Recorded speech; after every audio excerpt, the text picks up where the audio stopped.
Hello everyone, hope you are doing great. And today we are back doing another question. Problem of the day: number of ways to assign edge weights to. Now, this is a hard question, but a very nice question. And if you understand it, it will help you very much with your future concepts. It will teach you the concept of binary lifting, which is a very nice concept. If you don't know already about it, I suggest you to study about it because we will not here study binary lifting. I will give you the intuition for this question. So the question is awfully similar to the question that was given yesterday. That is number of ways to assign edge weights one. I had made a video on this question explaining it in detail. If you haven't seen it, you can see it. I will assign the link in the description. So how that I'm assuming that you have already watched that video or know how to do that question. So we'll be proceeding on with this question. So how is it different from that question? Everything is same. In that question, you had to find the maximum number of ways to like you have to find a node at maximum depth and then return the number of ways to assign edge weights in the path from node 1 to node x such that the cost is odd. Here you will be given a queries array vector, and you have to find the depth of array from u to v, and then you have to find the maximum number of ways have the sum of weights along the path as odd. So our code will be pretty much be the same. The logic is still the same. We will find the depth between two nodes, and then our answer will be 2 to the power depth minus 1. That is due to combinatorics that we had explained in the last video again. Here, the one thing is different. If we compute the depth in the normal way that we had done in the last question by doing by finding depth using DFS, that will take big of n per iterations. And for Q queries, it will take big of q into n. And for our constants, which are to the 10 to the power 5 types, that will take like 10 to the power 10, which is too slow, and will give us a TLE. So here our implementation is different. We will pre-compute the distance from each node to another node. How will we do it? We'll do it binary lifting. Here in binary lifting, we will first we'll first run a DFS where we make a uplifting array where we will have here up node j has the jth ancestor 2 to the power jth ancestor of node. For example, if you have a graph like this, so up 4 0 will contain 3. That is the 2 to the power 0th ancestor of 4, that is 3, that is first ancestor. And then 2 to the power this up 4 1 will contain 1, that is 2 to the power 2, that is second to the power 1, that is first ancestor of 4. So we'll first be here we are basically using that all entire binary lifting algorithm. If I run into details to explain it, the video will get quite long, and hence I have already written the code.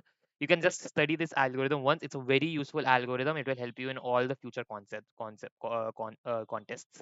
And then I'm finding the lowest common ancestor using this algorithm binary lifting. And then I'm also having a fast and efficient way to find the power, that is binary exponentiation. You can see the code for all this. I will also attach the problem description and code in comments.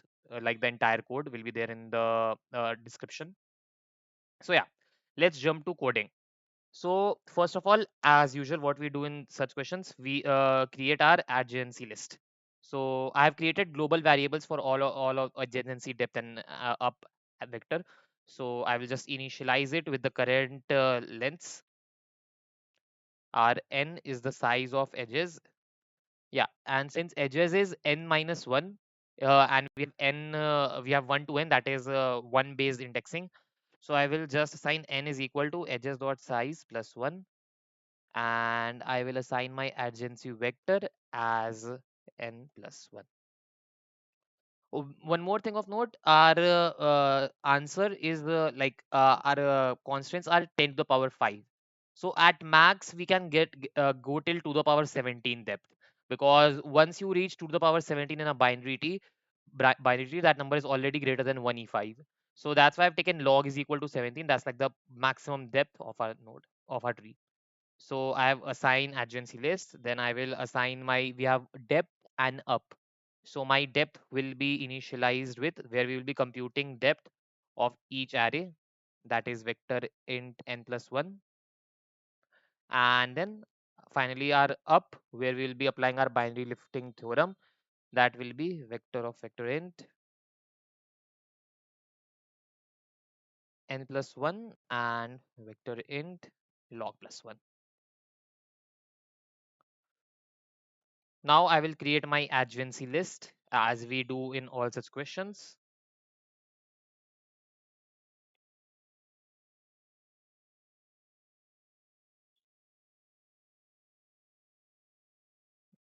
Now, since this is an undirected graph, therefore we will have like in adjacency list of u we will have v, and in adjacency list of v we will have u, because we can reach both of them from one another.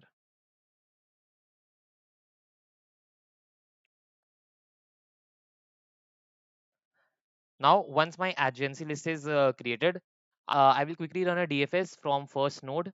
This is just to pre-compute all everything, like to run my algorithm. And here I have taken parent of 1 as 0, as no such 0 parent exists. So 1 is the root node, it doesn't have a parent, so I just took it as 0. Then it's time to find our answer array. So vector in ans, and then I will go through each of the query, auto and queue in queries. Yeah. So we have to go from u to v as per the query,